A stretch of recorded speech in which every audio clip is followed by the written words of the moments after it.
noches, profesora y compañeros. El grupo de nosotros está integrado por Michael Rivera Flores, Mario Leiva Rojas, Miguel Mora Maroto, Emanuel Morales Mora y mi persona, Donald Figueroa Lazo. Entonces, el fin de abordar este trabajo es conocer el proceso de desarrollo y aprendizaje de los niños, desde las etapas muy tempranas hasta los 12 años, o sea, prácticamente la etapa escolar. Todo lo que conlleva este proceso nos parece interesante, ya que como futuros educadores, ¿verdad?, debemos conocer toda esta parte teórica para poder entender mejor los niños y desarrollar diferentes actividades que vayan a ser útiles para cada uno de ellos. Entonces, estas son las 4 etapas que vamos a ir desarrollando en este tema. Es la etapa sensoriomotora, la etapa preoperacional, la de operaciones formales y las operaciones concretas. Para intentar explicar la relación entre el desarrollo y el aprendizaje, se han propuesto 3 grupos de teoría. El aprendizaje es el responsable del desarrollo. El desarrollo es producto de la interacción de 2 procesos fundamentales, la maduración y el aprendizaje. Otro sería el proceso de desarrollo es independiente a lo que el niño aprende. Para una mejor solución, Vygotsky propone la existencia de 2 niveles de desarrollo: el desarrollo efectivo, funciones psicointelectuales conseguidas como consecuencia de un proceso específico del desarrollo, y el área de desarrollo potencial, lo que el niño es capaz de hacer con ayuda, que nos indica su dinámica de desarrollo. Esto es importante recordar que los niños aprenden y crecen a su propio ritmo, ¿verdad? Los niños que logran ciertos hitos que son marcas del desarrollo temprano en su vida no necesariamente quiere decir que son más inteligentes que los otros niños. Los otros niños pueden alcanzar la misma capacidad en algún meses después o inclusive años. La etapa del desarrollo cognitivo del niño, uno de los principales estudios fue el de la teoría cognitiva, a partir del cual planteó que el desarrollo cognitivo es una construcción continua del ser humano. Y Piaget divide estas etapas en periodos de tiempo y define el momento y el tipo de habilidades intelectuales que un niño desarrolla según la fase cognitiva en la que se encuentra.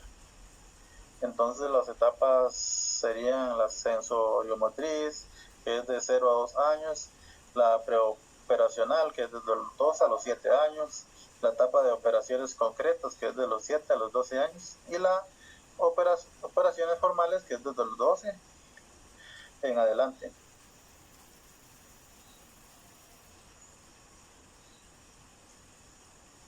Entonces continuamos con la primera etapa, que es la sensoriomotriz, que es desde los 0 a los 2 años. Esto ocurre entre el momento del nacimiento y la aparición de un lenguaje que se articula en frases simples. Esta etapa se define por la interacción física con el entorno. Esta etapa, es bebés, todavía los más pequeñitos de la casa, todos los que hemos tenido hijos, sabemos lo que implica crecer un niño desde su nacimiento, todo su proceso de desarrollo, todo lo que ellos van haciendo conforme pasan los meses. Ya después con el tiempo se dan vueltas, incluso algunos se caen de la cama, después gatean, dicen algunas palabras.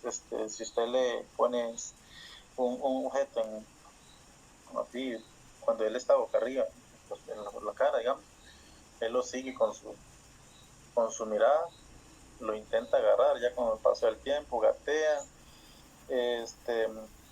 caminan, van desarrollando diferentes habilidades que uno a veces se queda así como que nada más viendo sus capacidades evolutivas que tiene cada uno de nosotros, ¿verdad?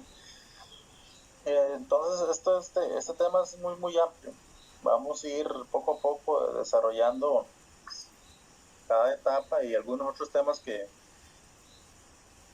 son muy interesantes, importantes también para poder entender todo esto. Entonces, a continuación sigue el compañero Michael con la siguiente etapa. Buenas noches, profesora, compañeros. A mí me corresponde hablar sobre la etapa 2 y 3. En este caso vamos a hablar de la etapa 2, que es la preoperacional. Va de los 2 a los 7 años. Algunos indicios de esta son los siguientes. Los niños empiezan a ganar capacidad de ponerse en el lugar de los demás y por esta razón son capaces de actuar y hacer juegos de rol. Hay dificultades a la hora de acceder al pensamiento o de reflexiones más abstractas, o sea, más reales. Los niños aún no pueden realizar operaciones mentales complejas, tales como un adulto. Esto se refiere, por ejemplo, a que si yo tengo dos vasos exactamente iguales, con la misma cantidad de líquido, pero tomo el líquido de uno y lo vierto en un vaso más ancho, el niño siempre va a tomar en cuenta la altura del agua para poder tomar la conclusión. Usted al final, aunque tenga la misma cantidad de agua, le dice a un niño de esta etapa cuál de los dos tiene más agua y para él el que tenga el agua más arriba es el que tiene más agua aunque tengan la misma cantidad. También Piaget habla de lo que se conoce como el pensamiento mágico, que surge de asociaciones simples y arbitrarias que el niño hace cuando intenta entender cómo funciona el mundo. En esta etapa los niños forman lo que son los primeros esquemas mentales. Estos van dando fruto a lo que es el desarrollo del lenguaje y pueden desarrollar juegos simbólicos y la imitación de conductas, por ejemplo, como las tan mencionadas muecas, que los niños de estas edades tienden a imitar de lo que son adultos. También ellos no tienen la capacidad de pensar de manera lógica. Ellos manejan el mundo de una forma simbólica. También una parte muy importante es el por qué, que ya ellos en esta edad empiezan a preguntarlo todo. ¿Por qué esto? ¿Por qué lo otro? Ya que ellos indagan el mundo conociendo la causa y la finalidad de cada cosa. En esta etapa ellos logran desarrollar los pensamientos como el transductivo, la yuxtaposición o el pensamiento yuxtapuesto, el sincretismo y el egocentrismo. Este, Entre ellos, por ejemplo, el egocentrismo es que solo se refieren a ellos, todo lo que ellos tienen es lo mejor, por ejemplo, mi juguete es el mejor, es el más bonito, o no te lo presto porque es mío, etcétera. Como les mencionaba anteriormente, ellos en esta etapa diseñan el mundo de una forma simbólica, por medio de representaciones, más que todo. Además, les voy a hablar sobre la etapa 3, que es la etapa de operaciones concretas, de 7 a 12 años. En esta etapa los niños empiezan a usar la lógica para llegar a conclusiones válidas. Por ejemplo, a un niño de esta edad o en esta etapa le colocamos dos bolitas de plasticina y agarramos una y la convertimos en un cilindro.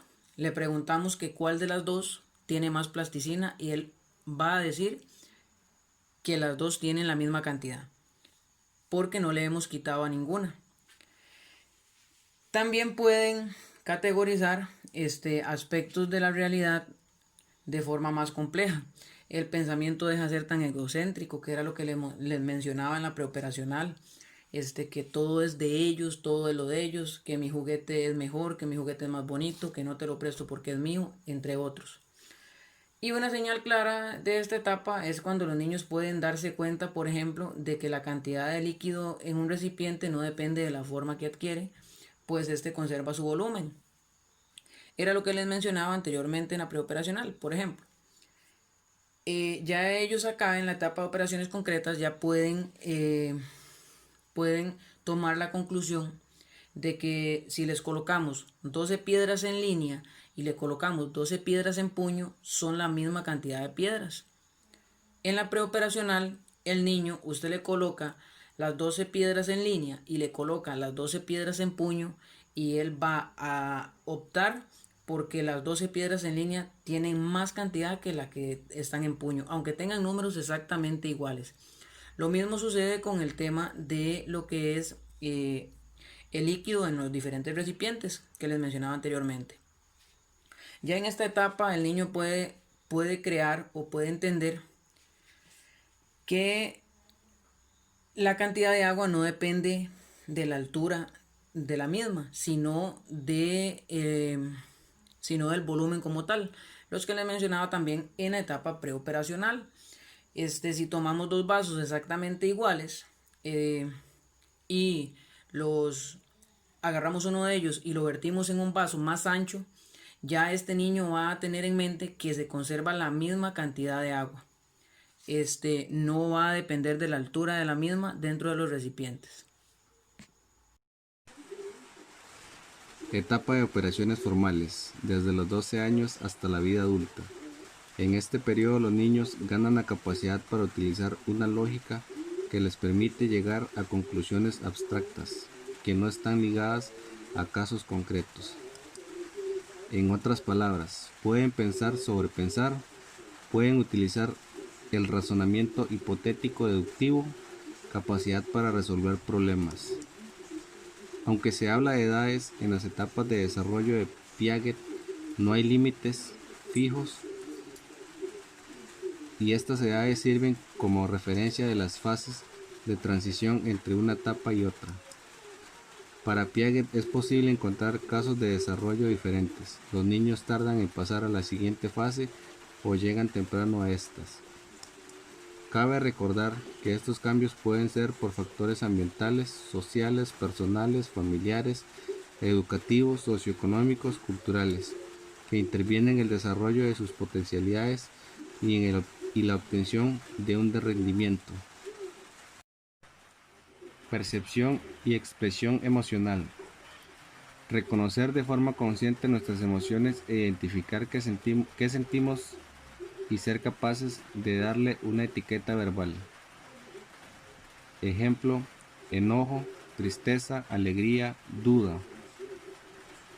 Los sentimientos son un sistema de alarma que nos informa sobre cómo nos encontramos, qué nos gusta o qué funciona mal a nuestro alrededor, con la finalidad de realizar cambios en nuestras vidas. Una buena percepción implica saber leer nuestros sentimientos y emociones, etiquetarlos y vivenciarlos. Con un buen dominio para reconocer cómo nos sentimos, establecemos la base para posteriormente aprender a controlarlos. Facilitación emocional, capacidad para generar sentimientos que faciliten el pensamiento. La razón y la pasión parecen aspectos opuestos en nuestra vida. Durante siglos, filósofos y científicos han puesto en duda su carácter interactivo y de ayuda recíproca. Las emociones y los pensamientos se encuentran fusionados sólidamente y si sabemos utilizar las emociones al servicio del pensamiento, nos ayudan a razonar de forma más inteligente y tomar mejores decisiones.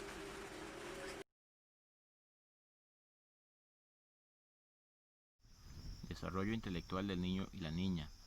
Nuestra función como futuros docentes, como educadores, es formar con herramientas pedagógicas niños y niñas que ingresen al sistema escolar y de esta forma adquieran las bases del intelecto desde sus primeros años de vida. Es por esta razón que es muy importante para nosotros poder considerar las siguientes características que forman parte del desarrollo intelectual del niño. El aprendizaje es un proceso externo, el cual utiliza los resultados del desarrollo en vez de adelantarse a su curso y cambiar de dirección de manera independiente. Según Piaget, la capacidad de razonamiento y la inteligencia del niño se consideran como procesos autónomos que no tienen relación con su aprendizaje escolar, construyendo estructuras cognitivas hasta llegar gradualmente al surgimiento de la función simbólica. La categorización conceptual que va desde los 2 a los 12 años. Tenemos la fase preparatoria, la fase operatoria que se caracteriza por un pensamiento conceptual y lógico que se aplica a lo concreto. El aprendizaje es desarrollo. Su principio fundamental es la simultaneidad y la sincronización entre los dos procesos. Y por último, conciliar los dos extremos. El proceso de desarrollo es independiente del aprendizaje, pero también se considera coincidente con el desarrollo. La regulación emocional es la capacidad de poder influir en nuestros sentimientos de forma que podamos sobrellevar y manejar este tipo de situaciones, de emociones que nos impactan de forma negativa. Según Hervás, por medio de estrategias cognitivas, fisiológicas y conductuales, podemos sobrellevar situaciones de conflicto y a través de estas estrategias podemos confrontarlo para lograr el equilibrio emocional. La comprensión emocional es la capacidad de identificar y reconocer nuestras emociones, la forma en cómo nos sentimos, de forma que podamos comprender la relación que existe entre las emociones y nuestras propias experiencias con la finalidad de buscar un significado. Primero debemos pensar en esas emociones, ubicarlas y entender su origen y lo que causan en nosotros, considerando el entorno personal, cultural y social en el que surgen estas acciones.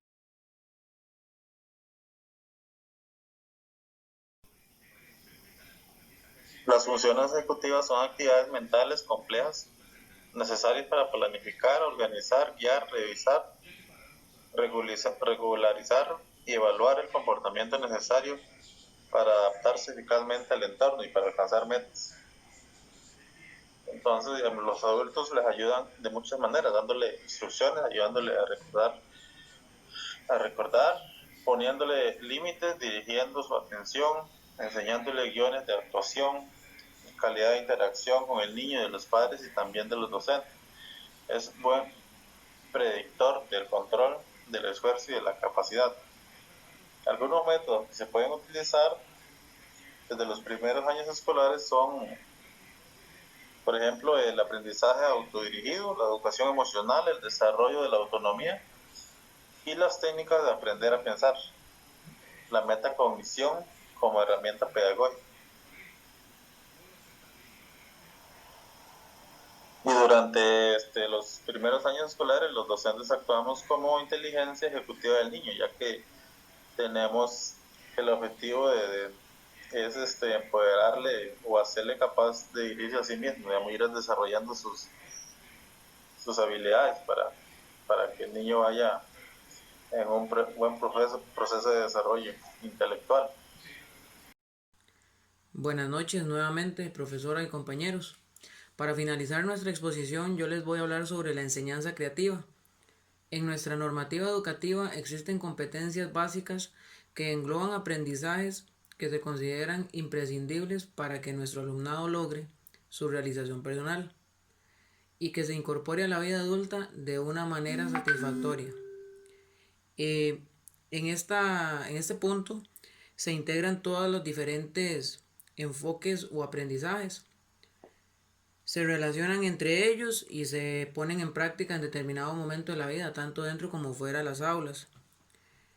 Es muy importante tomar en cuenta acá lo que son las clases dinámicas o enseñar mediante clases entretenidas, en donde podamos tomar el control del estudiantado, de los niños, y que ellos se enfoquen directamente en lo que estamos haciendo.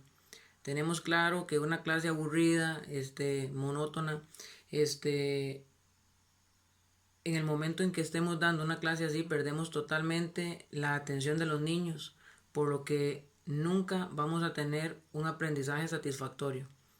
Si logramos ser futuros educadores dinámicos, con clases llamativas, en donde nos concentremos en llamar la atención de nuestros alumnos, vamos a tener grandes logros en lo que es este proceso.